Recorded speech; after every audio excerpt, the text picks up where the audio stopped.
ओम नमः सिद्धे।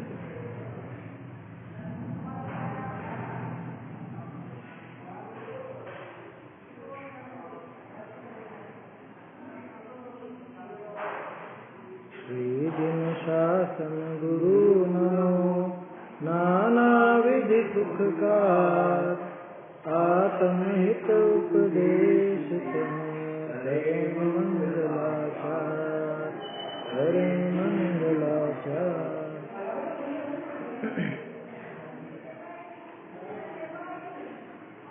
आत्मानुशासन ग्रंथ में अपन देख रहे हैं 51वां छंद कल अपन ने देखा था कि आशा के वशीभूत जो जीव होता है वो कितना अविवेकी होता है, किस प्रकार से वो अपना मतलब कुछ भी दिमाग नहीं लगाता, जिस चीज की आचार्यों ने मना की उसी काम में लगता है, भोगों के पीछे अपने भावी भवों का भी नाश कर देता है। आया था ना सांप के समान ये विषय भोग, और सांप के समान इन विषय भोगों को भी मर करके भी भोगना चाहता है, मर के भी भोगना चाहता है। भय और करुणा सारे के सारे उसके अस्त हो गए हैं, ऐसे उन सारे भोगों को भोगना चाहता है। ये उसका अविवेक है। विषयों की आशा जिसके रहती है ना, विषयों की अभिलाषा जिसके बनी रहती है, वो इस तरह से अविवेक में ही चलता रहता है, अविवेक से ही ग्रस्त रहता है। अब आगे जगत की क्षण भंगुरता यहाँ पे दिखा रहे हैं। यहाँ भी कारण वही है, क्योंकि आचार्य तो चाहते हैं कि कैसे भी इसकी बुद्धि उन विषय भोगों से हटे, तो क्षण भंगुरता दिखा करके भी वो यहाँ ये बताएंगे कि भाई किसके पीछे पागल हो रहा है, जिसके पीछे पागल है वो तो रहने वाला ही नहीं है, वो क्षण स्थायी है। ऐसी क्षण भंगुरता यहाँ दिखा। क्या कह रहे हैं? कल एक बहुत बढ़िया पंक्ति थी, आखिर में अपन ने देखी थी, अनर्थ के मूल ए विषय कषाय ही है। जगत में सारे अनर्थ का अगर कोई मूल कारण है तो ये विषय कषाय, इनके अलावा अन्य कोई अपने अनर्थ का कारण नहीं। अनर्थ शब्द का अर्थ जिनसे हमारा प्रयोजन भी पूरा ना हो, है समझ में? अनर्थ खोटा काम तो है ही सही, उसमें तो बुराई तो हुई सही, लेकिन उसके अलावा हमारा प्रयोजन इनसे पूरा नहीं होता। अनर्थकारी है माने अर्थ क्रियाकारित्व तो इनमें नहीं। पहले बात करी थी एक दिन अपन ने, अर्थ क्रियाकारित्व तो नहीं है माने कि ये बिल्कुल भी अपना प्रयोजन पूरा करने वाले नहीं है, ऐसा अर्थ क्रियाकारित्व। वो नहीं लेना वस्तुत्व गुण वाला, है ना, वो अर्थ क्रियाकारित्व की बात नहीं है। अनर्थ के मूल ये विषय कषाय है। आगे कहे हैं कि जगत की स्थिति क्षीण भंगुर ताही न देखे ताके भोगनी विषय वांछा होए है। ये जगत के विषय तो सारे के सारे क्षण भंगुर, जगत की स्थिति क्षण भंगुर, माने ये जगत तो रहने वाला है नहीं। कभी तो कहते हैं पूरा 3 लोक अनादि अनंत ऐसा का ऐसा ही रहने वाला है, स्वनिर्मित है? और अभी कह रहे हैं कि ये जगत क्षण भंगुर है। क्या मतलब? अरे जिसको तुम जगत समझते हो, जिसको ये विषय भोग जिनको हम जगत कहते हैं, यही हमारी दुनिया है, क्या यही है हमारी दुनिया? तो इनके बिना तो कोई दुनिया में रहने का रस ही नहीं है, या इनके बिना दुनिया की कल्पना ही नहीं कर सकते, इन विषय भोगों के बिना। तो उस जगत को क्या कह रहे हैं कि वो जगत तो पूरी तरह से क्षण भंगुर है। जो जगत का ऐसा स्वरूप नहीं पहचानता वही भोगों में, उसके भोगों में वांछा होती है।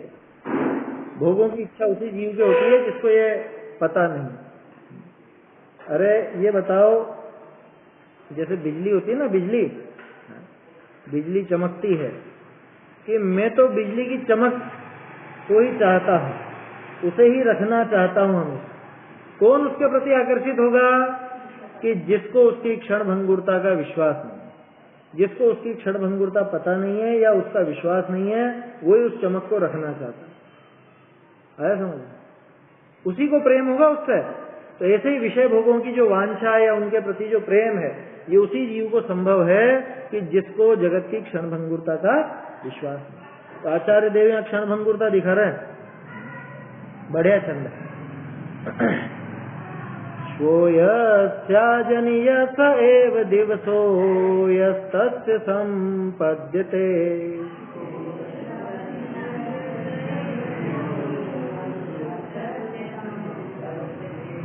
स्थैर्यं नाम न कस्यचिज्जगदिदं कालानिलोन्मूलितम्।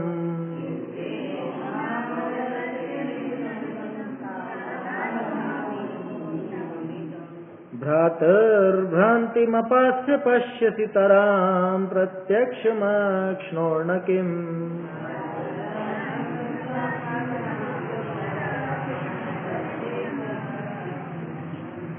येनात्रैव मुहुर्मुहुः बहुतरं बद्धप्रहो भ्राम्यसि।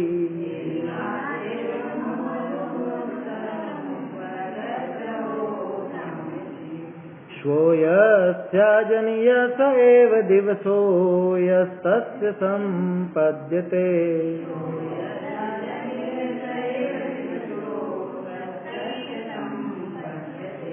स्थैर्यं नाम न कस्यचिज्जगदिदं कालानिलोन्मूलितम्।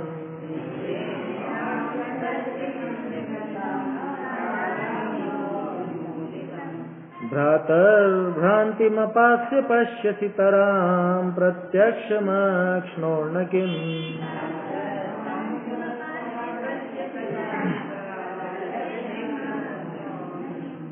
येनात्रैव मुहुर्मुहुर्बहुतरं बद्धस्पृहो भ्राम्यसि।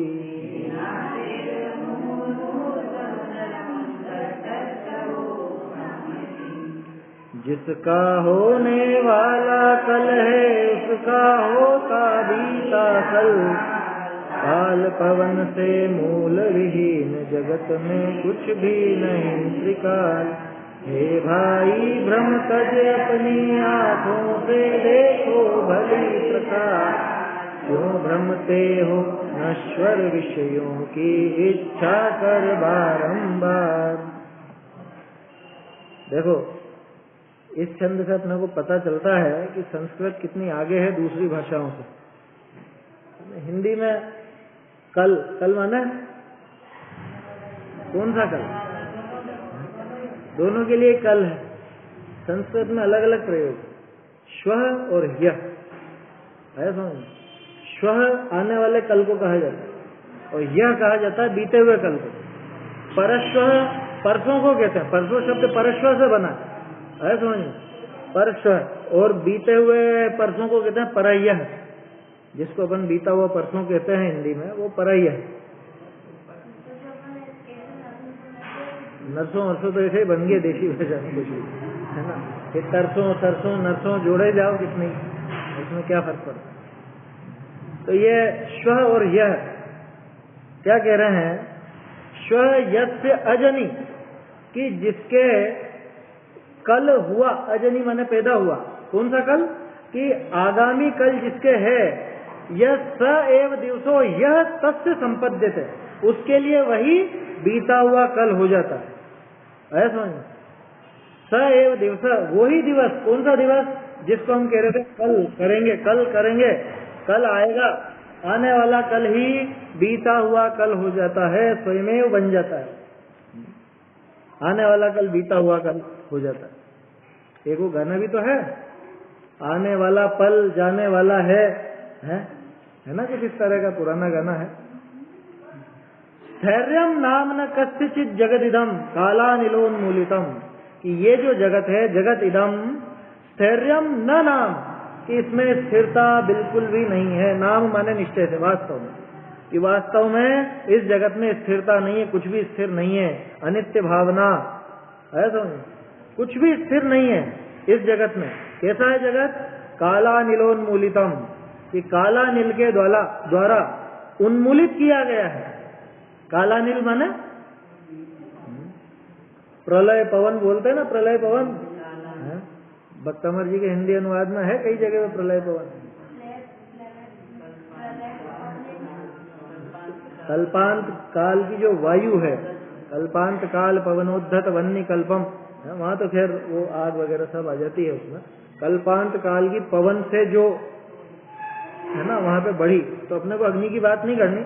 ऐसा समझना कि ये काल रूपी मृत्यु रूपी वायु के द्वारा जो उखाड़ दिया जाता है, ऐसा ये जगत, इसमें स्थिरता रंच मात्र की भी नहीं है। कि वास्तव में देखो इसमें रंच मात्र भी स्थिरता नहीं है। क्यों? कह रहे जो आप कह रहे थे कल, वो कब बीता हुआ कल हो जाता है पता नहीं चलता। होता है ना, अपन कुछ योजना बनाते हैं कोई कार्यक्रम की कि अब ऐसा करेंगे वैसा करेंगे, इतनी तारीख को करेंगे, वो तारीख कब आती है और कब निकल जाती है पता नहीं चलता। ऐसा है। इसलिए कह रहे हैं भ्रात, हे भाई, भ्रांति में अपास्य, कि भ्रांति को छोड़, ये भूल को छोड़। क्या कह रहे? ये मेरे विषय भोग, ये सब मेरी वस्तुएं, ये तो मेरे विषय भोग और मैं इनको भोगने वाला, हमेशा हम साथ साथ रहेंगे। कि किस भूल में है? ये भूल निकाल दे, ये रहने वाली चीजें नहीं है। या तो ये तुझे छोड़ जाएंगी या तू इनको छोड़ जाए, दोनों में से एक काम होना ही होना, 100% होना। क्यों? क्योंकि वो हमारी नहीं, हमारा वस्तु स्वरूप में शामिल नहीं है वो। इसलिए कह रहे हैं भाई भ्रांति मपास्य, इस भ्रांति को छोड़ और पश्यसी तराम, अच्छी तरह से तू देख आंखें खोल करके। या फिर क्या तू ऐसा नहीं देखता है? आगे आ रहा है ना, किम न पश्यसी प्रत्यक्ष मक्षणोह न, कि क्या तू ऐसा नहीं देखता है? कैसा नहीं देखता? कि ये जगत में कुछ भी स्थिरता नहीं है। ये सब क्या तुझे नजर नहीं आता कि जैसे तू आने वाला कल कहता है वो कब बीता हुआ कल हो जाता है? जगत में कुछ भी स्थिर रहता नहीं है, सबकी सब वस्तुएं छूट जाती हैं, सारी चीजें छूटती हैं। एक वो वीडियो आया था एक गंजे आदमी का, देखा होगा आपने। उसमें एक बात बहुत अच्छी बोली उसने, क्या कि यहाँ से वो अशरीरी होने तक बीच में सारी चीजें छूटेंगी। देखो अजैन होकर भी इतनी चीज तो पकड़ी उसने, अनित्यता पकड़ी उसमें। वो तो उसको बोल रहा था कि मैं बाल क्यों नहीं रखता, वो गंजा कौन रहता है, मतलब वो गंजा यूं बता रहा था, गंजा क्यों रहता हूं मैं। ये ना क्या हो? अच्छा, अब उसमें पता नहीं चल रहा था, और जिस हिसाब से सेटअप था पूरा और जैसा बोल रहा था, तो ऐसा लगा कि अजैन होगा और जैन धर्म से प्रभावित होगा। हाँ हाँ। अच्छा, तो कौन है वो? मोटिवेशनल स्पीकर होगा? क्या नाम ध्यान है कुछ? चलो कोई बात नहीं। जैन है तो कम से कम इस जमाने में जैन भी अगर ये बात समझता है, ये भी बहुत बड़ी बात है। सुनने समझने वाले पढ़ने वाले जैन कहाँ है? तोडरमल जी ने दिखाया ना, जैनों में भी अब जो जीव जैन है, जैन कुल में पैदा हुआ, उसके बावजूद ये तो निश्चयभाषी हो जाएंगे, व्यवहाराभाषी हो जाएंगे, क्या हो जाएंगे? बात उतरती नहीं है गले। इस बात पर विश्वास ही नहीं होता कि ये वस्तुएं चली जाएंगी या इन सब का नाश हो जाएगा, इस पर जरा भी विश्वास नहीं रहता। क्या तुझे ये सब नजर नहीं आता है? ये नत्रेव बद्ध प्रहो भ्राम्यसी, जो तू यहाँ पे स्प्रहा से बंधा हुआ, इच्छाओं से बंधा हुआ यहाँ पे भटक रहा है। मुहुर्मुहु बहुतरम, क्या मुहुर्मुहु यानी बारंबार, बहुतरम अनेक प्रकार की, बहुत बहुत इन इच्छाओं से बंधा हुआ तू यहाँ भटक रहा है, तो क्या तुझको दिखाई नहीं देता? आचार्य देव भर्त्सना कर रहे हैं यहाँ पर। अरे क्या आंख वाला अंधा, बिल्कुल नजर नहीं आ रहा। ये जो तू देखता है कि ये मेरा, ये मेरा, ये मेरा, कौन सी चीज रही आज तक? पहले भी अपन ने विचार किया था, एक बार अपन सोच करके देखो ठंडे दिमाग से, कौन व्यक्ति है जो आजीवन, पूरे जीवन, जन्म से लेकर मरण तक हमारे साथ रहता? कौन व्यक्ति है?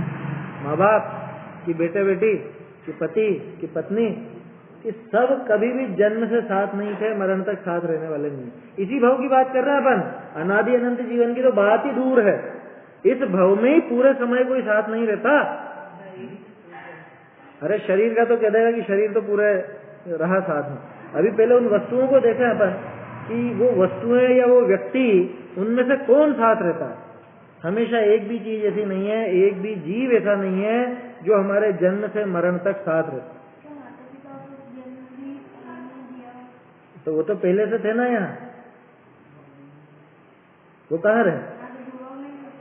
जुड़वा भाई भी कोई हमेशा साथ साथ ही रहे ऐसा जरूरी नहीं, मरण अलग अलग समय होता है। आया समझ? जन्म एक साथ हो गया जिससे क्या अलग हो जाते हैं, जीते जी अलग हो जाते हैं। एक दूसरे के दुश्मन हो जाए उसमें क्या बड़ी बात है समझ। तो जगत में ऐसा कोई वस्तु नहीं, ऐसा कोई जीव नहीं जो हमारे जन्म से लेकर मरण तक साथ रहे। या तो वो पहले हमें छोड़ देते हैं या हम उनको छोड़ देते हैं, दोनों में से एक काम होता ही होता है। क्यों? क्योंकि हमसे भिन्न है वो वास्तव, और ये उन भिन्न वस्तुओं को, अपने से अलग वस्तुओं को साथ में रखना चाहता है, अपने पास बनाए रखना चाहता है, उनको भोगना चाहता है। तो आचार्य देव कह रहे हैं कि तेरा माथा फिर गया, तुझे नजर नहीं आता क्या ये अस्थिरता? ये स्थिरता मतलब यहाँ पे कुछ स्थिरता दिखती है क्या तुझे इस विश्व में? ये जगत तो सारा का सारा अस्थिर है, काल रूपी उस महाप्रलय की वायु से उन्मूलित किया गया है, उखाड़ा गया है। ऐसे इस जगत में स्थिरता नाम की क्या चीज है बताओ? इनमें से तो एक भी स्थिर नहीं है जो जो तुझे नजर आता। तो क्या कुछ भी स्थिर नहीं है कि है ना, लेकिन तेरी दृष्टि है कहाँ अभी उस पर? आचार्य देव तो अभी यही दिखा रहे हैं कि तू जिनको देख रहा है, तू जिन्हें हमेशा पास में रखना चाहता है, हमेशा जिनको तू भोगना चाहता है, जिनकी वांछा निरंतर बनी रहती है, वो सारी वस्तुएं तो अस्थिर हैं, अस्थिर हैं, है समझ। उनमें से एक भी व्यक्ति, एक भी वस्तु स्थिर नहीं है। तो किसकी आशा करना, किसकी इच्छा करना? भाई इच्छा करे तो ऐसी चीज की तो कर जो स्थिर हो। कैसी नौकरी करना है? हर महीने तबादला होता हो जिसमें वो ये ट्रांसफर। कैसा व्यापार करना कि हर महीने बदलना पड़े? वो महीना तो बहुत बोल दिया मैंने, यूं समझो ये तो हर दिन बदलना पड़े, ऐसी स्थिति है। कैसा काम करना पसंद करेंगे? भाई हर एक जीव स्थिरता चाहता है, और आचार्य देव यही कह रहे हैं कि इनमें स्थिरता है नहीं, तू ढूंढ रहा है इनमें स्थिरता। अच्छा चलो मकान बनाते हैं, क्या सोच के बनाते हैं? बस अब हो गया, अब जीवन भर कुछ नहीं करना। लेकिन 10-15 साल बाद उसी में कुछ ना कुछ फेरबदल। एक मकान बता दो जिसमें 5-10 साल में कुछ फेरबदल नहीं होता। कुछ ना कुछ फेरबदल लगा ही रहता है। स्थिरता कहाँ पाता है जी? सोच के तो ये करता है कि आखिरी काम है मेरा, यही सोच के करता है। प्रत्येक जीव ये सोच के करता है, मकान बनाऊंगा मैं तो यही सोच के बनाऊंगा कि बस अब हो गया, अब नहीं करना कुछ भी, अब नहीं बनाना। कुछ भी काम करूंगा तो यही सोच के करूंगा, हो गया बस, इसके बाद कुछ नहीं करना। लेकिन ऐसा होता क्या? अरे महिलाएं नहीं कहती हैं क्या कि बस ये दिला दो, इसके बाद कुछ नहीं मांगेंगे? उसके बाद भी ये तो लगा ही रहता है जीवन में। स्थिरता कहाँ है?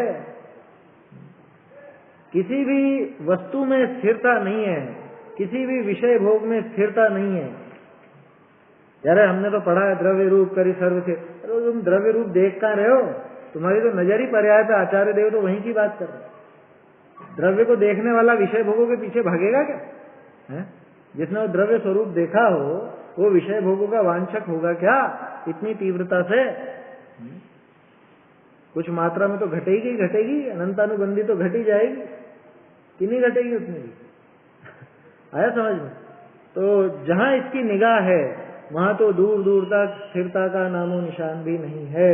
ये बता रहे हैं आचार्य कि तू जहां देखता है वहां तो स्थिरता है ही नहीं, और तू उसमें स्थिरता की कल्पना करता है।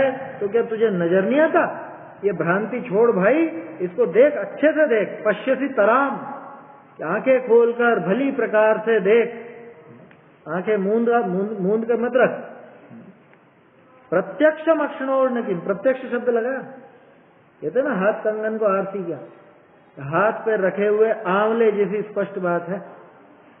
इनमें स्थिरता नहीं है, ये प्रत्यक्ष नजर आता है। ये क्या आंख से तुझे नजर नहीं आता प्रत्यक्ष अपनी आंखों से?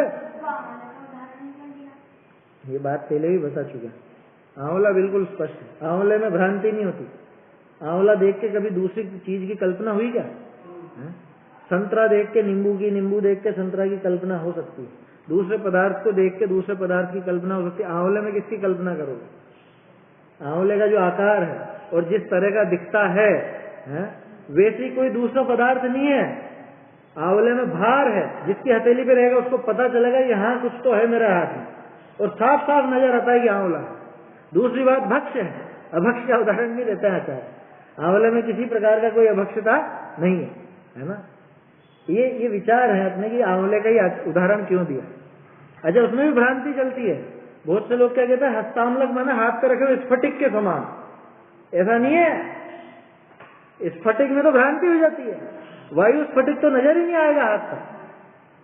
समझ में ही बात, स्फटिक में तो रंग जहां रखा हो वैसा का वैसा रंग आ जाता है, स्फटिक में भ्रांति हो जाएगी। हाथ पे रखा स्फटिक नहीं है वो, हाथ पे रखा हस्तामलक, आमलक बोलते हैं आंवले को। अब किसी ने क्या मालूम कैसे बात चल पड़ी, आमलक का अर्थ स्फटिक कर दिया किसी ने। ऐसा बिल्कुल भी नहीं है, हाथ पे रखे आंवले के समान है, बिल्कुल साफ नजर आता है आंवला, ऐसा। खैर वो बात अलग है ना, ये तो उदाहरण से ही बात खींच ली इसमें, आंवला। तो प्रत्यक्ष नजर नहीं आ रहा है क्या, ये प्रत्यक्ष दिखाई दे रहा है कि इसमें स्थिरता नहीं है, कि तू जिन विषय भोगों को चाहता है उनमें स्थिरता नहीं है, फिर क्यों इनके पीछे पागल बन रहा है, ये कहना चाह रहे हैं आचार्य। अभी यहाँ पे थोड़ा मिल और बढ़िया यहाँ पे खुलासा करेंगे, देखिए। अर्थ, हे भ्रात तू भ्रांति तजी, कहा आखिन करी प्रत्यक्ष न देखे है। हाँ ठीक है, तू भ्रांति तजी, तजी मैंने छोड़ दे, यहाँ पे ये खड़ी पाई लगाना भूल गया प्रतिलिपिकार। हे भ्रात तू भ्रांति तज, कहा आखिन करी प्रत्यक्ष न देखे है, यह जगत काल रूप पवन करी निर्मूल करिए है। ये सारा जगत काल रूपी पवन के द्वारा निर्मूल कर दिया जाता है। क्या मतलब इस बात का? अरे पूरा जगत उस काल द्रव्य के निमित्त से परिणमनशील है, और परिणमनशील है, उसका रूप बदलता है। अब रूप किसी भी रूप में बदले वो तो एक तरह से नष्ट हो गई वो पर्याय जिसके पीछे तुम पागल। वह काहू के स्थिरता नाम मात्र हो नहीं, रंच मात्र भी स्थिरता यहाँ नहीं है। जा दिवस का प्रभात होए है, सो ही दिवस अस्त को प्राप्त होए। सुबह सूरज उगता है तुमने उगता सूरज रोजा ना देखा है, वह यौवन भी देखा जिसको झांक न पाए, किंतु सांध्य की अंतिम श्वासों में सच बोलो तुम सूरज का चेहरा तक पहचान न पाए। जीवन का अवलंब बनाया उनको तुमने, जिनका अपना ही कोई अवलंब नहीं।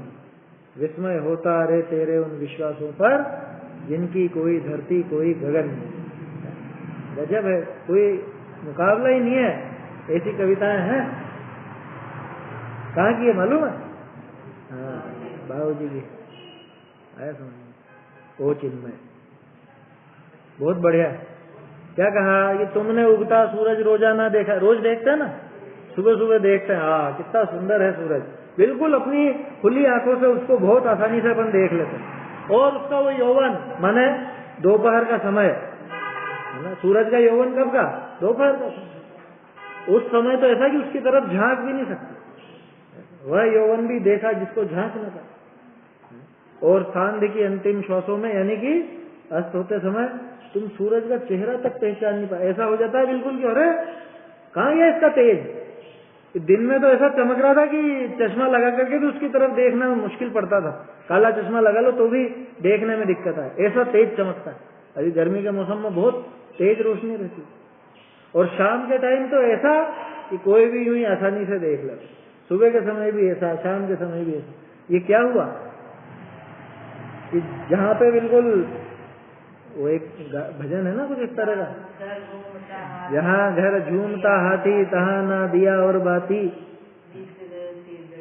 ऐसा है शायद कबीर का, किसका क्या है? एक वो भी है और एक कबीर का भी है इस तरह का भजन। मत कर काया का अभिमान, काया रेत की ढेरी, इस तरह का है वो पूरा, उसमें भी है ये भजन। खैर वो तो अलग अलग सब जो विद्वान रहते हैं वो लेते हैं अलग अलग जगह से, उसमें भी ऐसा ही है, कबीर के में भी। खैर विद्वान तो जब एक दूसरे का पढ़ते हैं तो उसका प्रभाव कहीं ना कहीं नजर आता ही है। कुछ अपने से प्रभावित होते हैं, अपन किसी से प्रभावित होते हैं, इस तरह की बात है।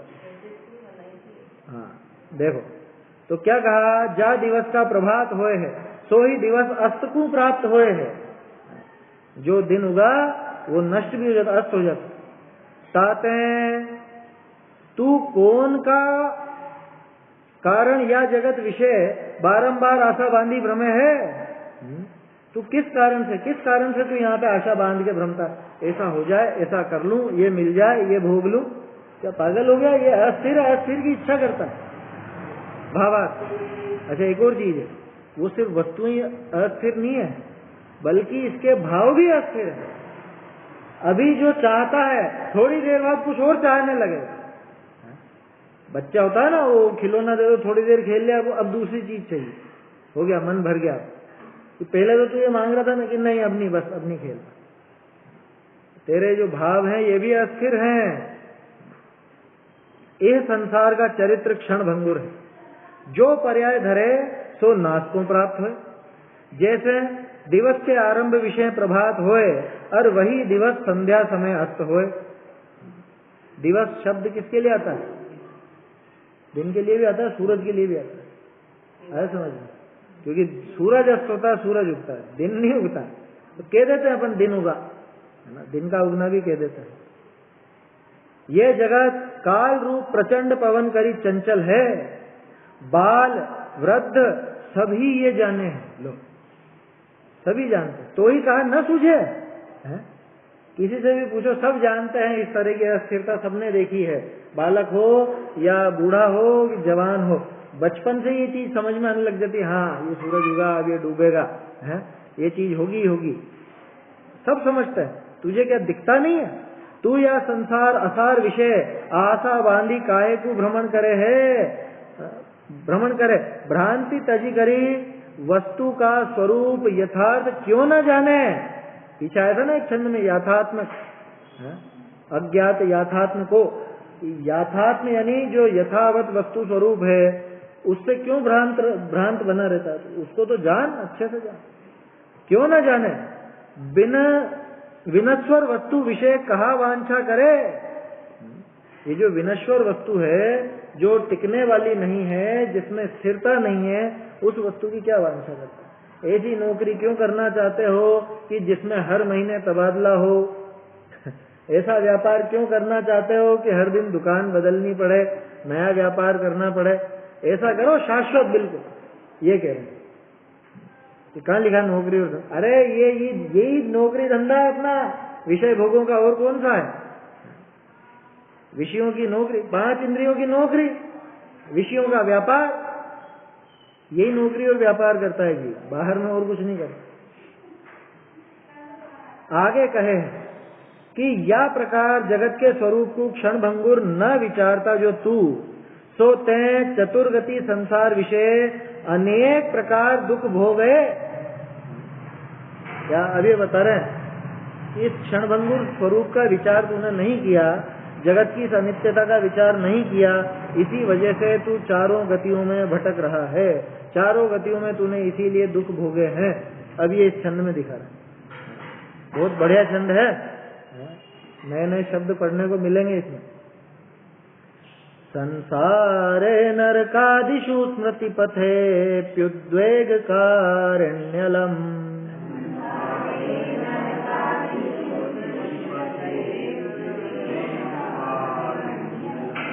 दुःखानि प्रतिसेवितानि भवता तान्येव मे वासताम्।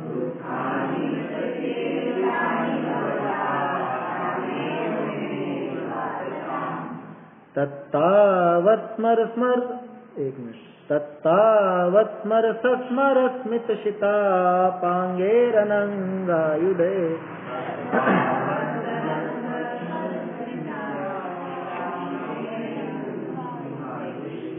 वामानां हिमदग्ध मुग्ध तरुवद्यत् प्राप्तवान् निर्धनः।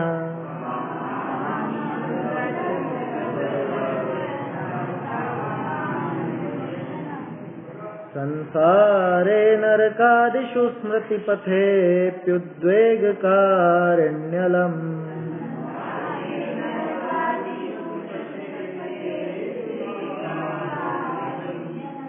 दुःखानि प्रतिसेवितानि भवता तान्येव मे वासताम्।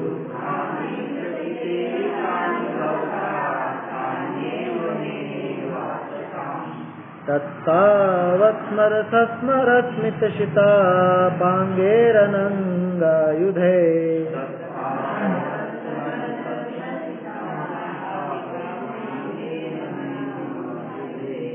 वामानां हिमदग्धमुग्धतरुवद्यत्प्राप्तवान् निर्धनः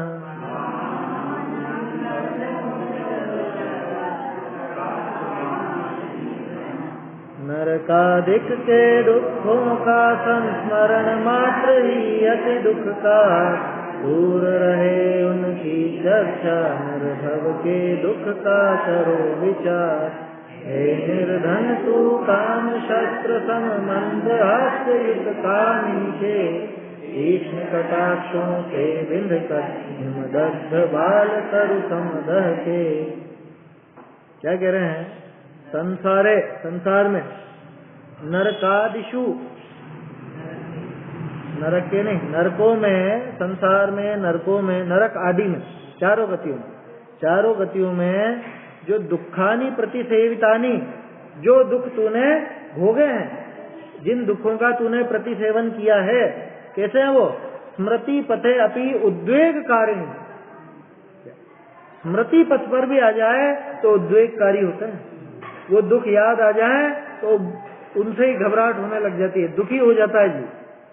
तो दुखों की याद करने मात्र नहीं होता है क्या? मान लो अपने साथ कोई दुर्घटना हुई हो, है ना, एक्सीडेंट हुआ हो, उसमें कोई चोट आई हो, बहुत उसमें चीरा फाड़ी हुई हो, ऑपरेशन हुआ हो, और ऐसा हो कोई गुजर भी गया हो अपना साथी, है, क्या होता है फिर? उस दुख को याद करके हंसी आती है और नाम ही मतलब बहुत बुरा हुआ था, ऐसा हुआ वैसा हुआ, रोने लग जाते हैं, उसको याद कर करके रोने लग जाते हैं। बहुत से कमजोर रहते हैं ना, कमजोर माने हृदय जिसका कमजोर हो, पुराने दुखों को याद करके, बुखार उखार को याद करके रोने लग जाते। ऐसी हालत खराब हुई थी, टाइफाइड हो गया था, इतने इतने इंजेक्शन लगे, इतने तो वो लगे, अरे भैया किसी को नहीं होता, ऐसे ऐसे हो जाती हालत। हाँ सही है, वो याद आ जाए, जिसमें घबरा जाए उसको देख देख के घबरा जाए। बेल को जहाँ पे बधियाकरण किया जाता है ना, उसको उस जगह पर ले जाओ तो जाएगा नहीं। जानवर में इतनी समझ होती है क्या? बेलों को बहुत तड़पा करके उनको कष्ट दिया जाता है ना, उनको काबू में लाने के लिए, कि ताकि वो सारे उनकी जो एक तरह से क्या कहें, ज्यादा उत्साही रहते हैं ना, किसी को उठा के फेंक नहीं दे, ज्यादा जोश नहीं दिखाएं, तो उसके लिए उनका वधियाकरण किया जाता है ना, शारीरिक कष्ट दिया जाता है। अरे वो नाक के नथुनों में जो छेद किया जाता है वहीं नहीं जाता, वो एक बार जिसके साथ हो गया वो नहीं जाएगा वहां पर, नहीं जाएगा। याद आ जाती है ना, जानवर तक को याद आ जाती है, तो अपने को भी याद आकर के क्या वो दुखी होता? पिछला जो भी अपना कुछ ऐसा दुख का प्रसंग बना हो, उसकी याद भी दुखदायी होती है ना।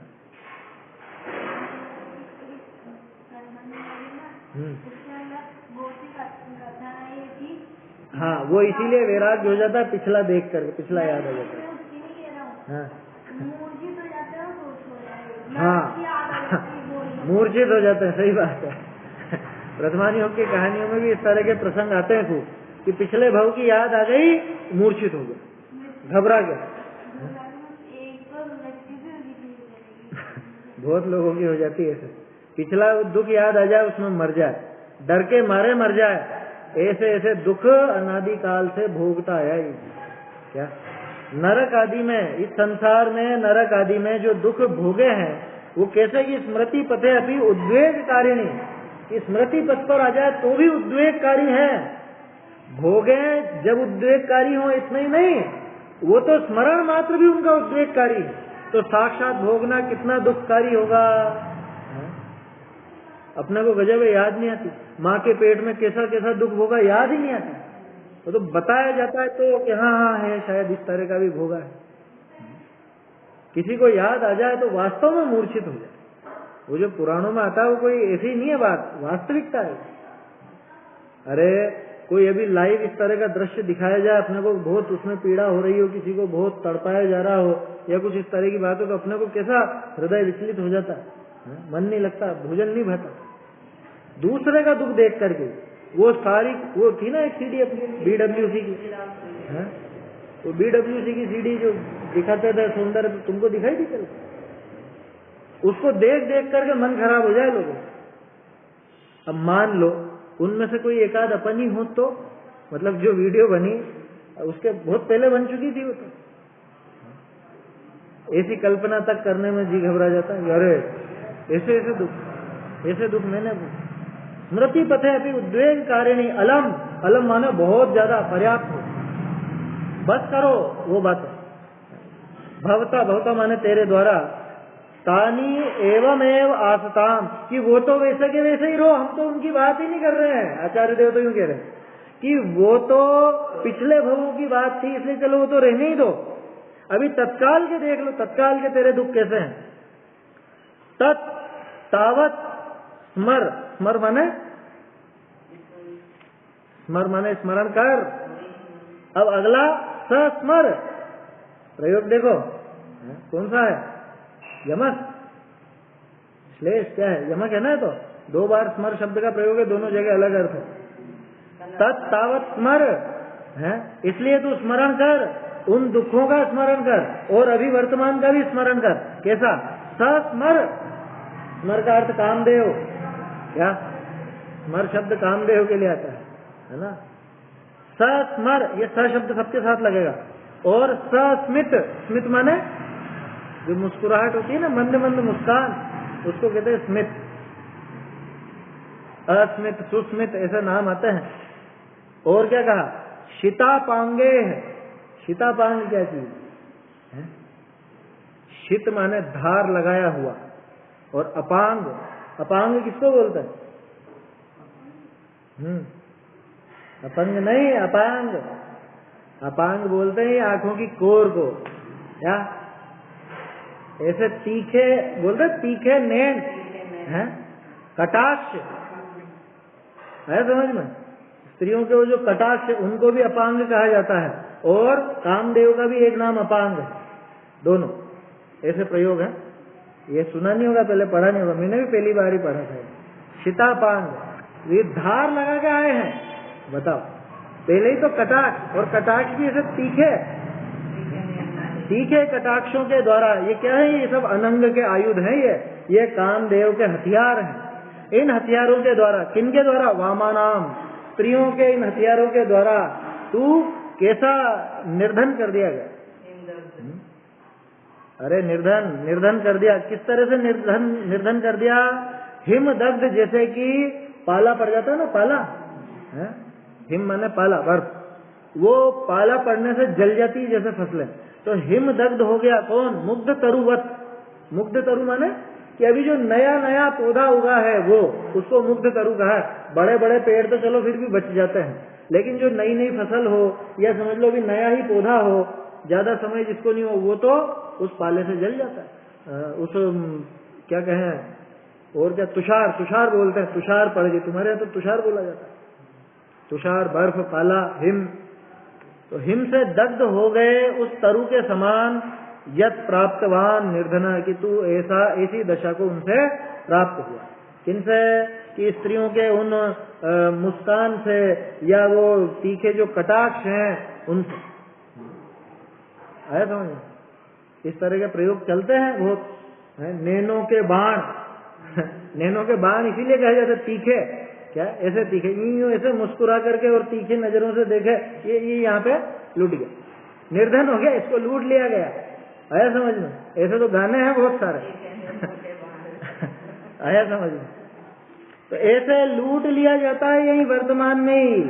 क्या आचार्य देव कह रहे हैं कि तू पिछले भवों की तो छोड़, वो दुख जो भोगता है वो तो छोड़, तो ये स्त्रियों के द्वारा कितना पागल बना दिया जाता है।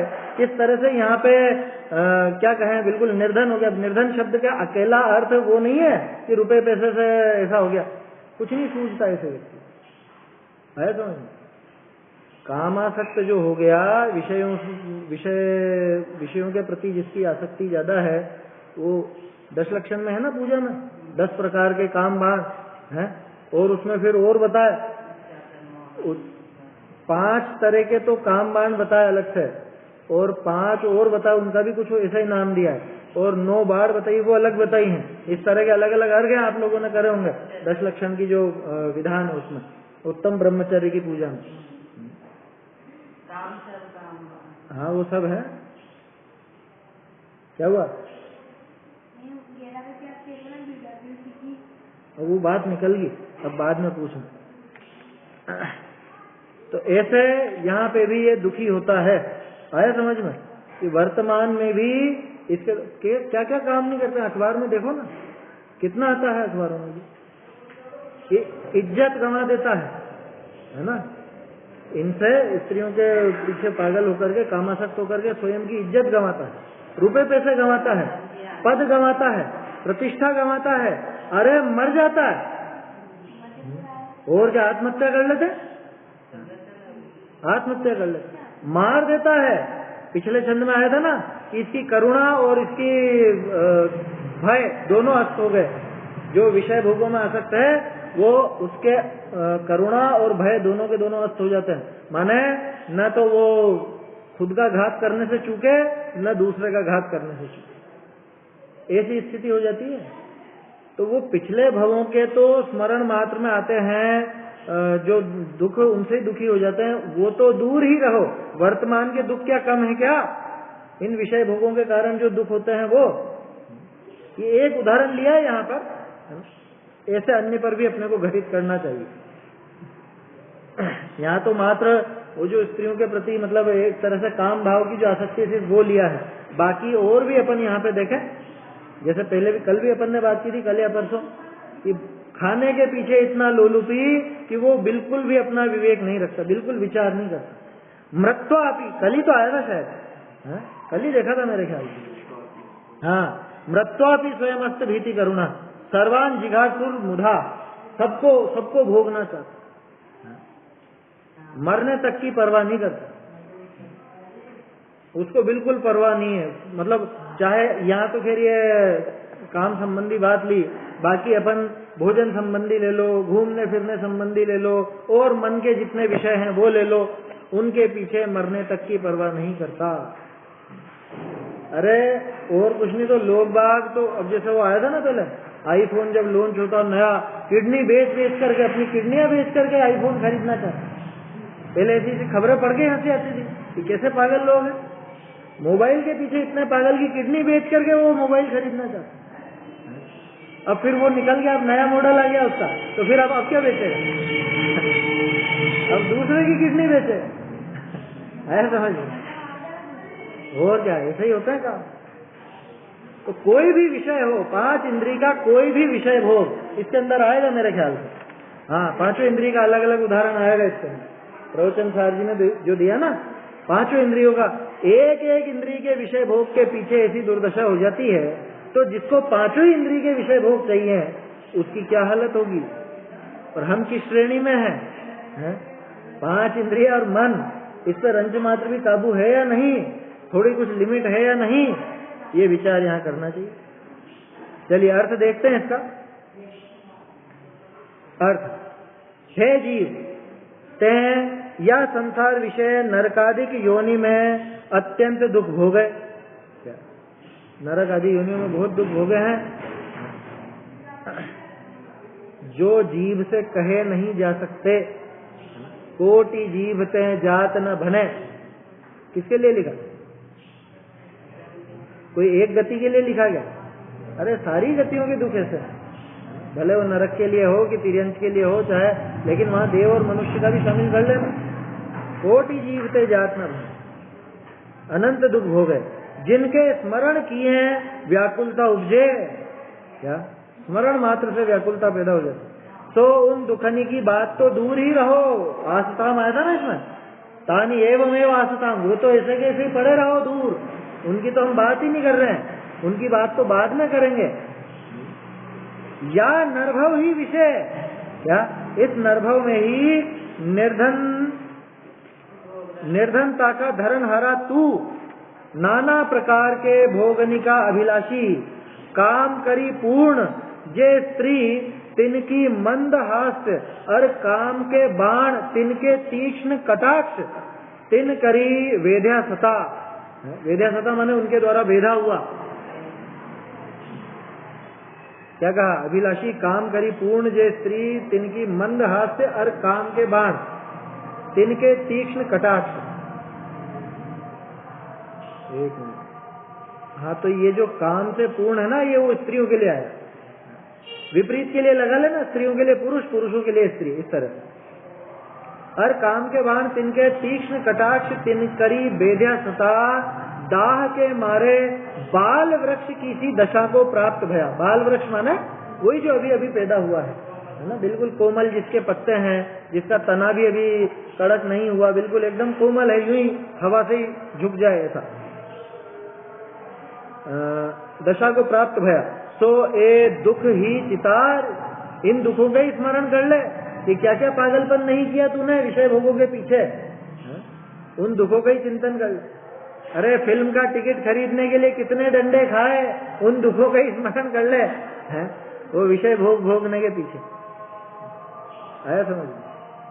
भावार्थ, तू अनादिकाल का अविवेकी है। हाँ तो है ना, अभी तो समय हो गया क्या? हाँ समय तो हो गया। चलो भावार्थ कल देखेंगे फिर। भावार्थ अच्छा है लेकिन इसका प्रवचन सार जी में भी है इसी तरह की गाथा। अमृतचंद्राचार्य की टीका में, मूल गाथा में नहीं है, जहाँ पे सांसारिक इनका विषय भोगों का वर्णन किया ना। सुखाधिकार नाम है उसका, नाम सुखाधिकार है, और दिखाएंगे आचार्य वहाँ दुख, क्या कि जिनको तू समझता है सुख, वो वास्तव में कैसे दुखकारी है, ये वहाँ आचार्य देव दिखाते हैं। उसी का आश्रय लेकर के यहाँ टोडरमल जी ने भावार्थ लिखा। इसको फिर अपन कल देखेंगे।